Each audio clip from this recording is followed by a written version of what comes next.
வேத பயணத்தில் இன்று நான் பார்க்க போவது சத்துருக்கள் பேரில் மகிழ்ச்சி. 2 நாளாகமும் 20ஆம் அதிகாரம் 27ஆம் வசனம்.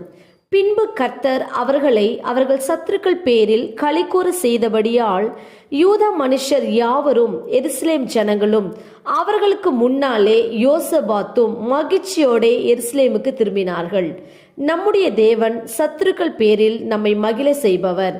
வேதத்தில் ராஜாவாகிய யோசபாத்துக்கும் யூத ஜனங்கள் யாவருக்கும் விரோதமாய் 3 தேசத்தார் யுத்தம் பண்ண வந்தார்கள்.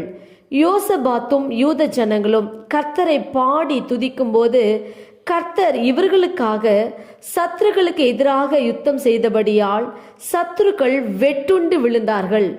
அப்பொழுது கர்த்தர் யோசபாத்தையும் அவன் ஜனங்களையும் சத்துருக்கள் பேரில் களிகூற செய்தபடியால் யூதா மனுஷர் யாவரும் எருசலேம் ஜனங்களும் அவர்களுக்கு முன்னாலே யோசபாத்தும் மகிழ்ச்சியோட எருசலேமுக்கு திரும்பினார்கள்.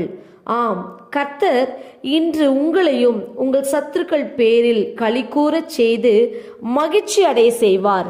நாம் ஜெபிப்போம். அன்பின் பிதாவை, கேட்ட வார்த்தையின்படியே நீர் எங்களுக்கு செய்ய போற கிருபைக்காய் ஸ்தோத்திரம். இயேசுவின் நாமத்தில் ஆமேன். கர்த்தர் தாமே இந்த வார்த்தைகளை கொண்டு உங்களை ஆசீர்வதிப்பாராக. ஆமேன்.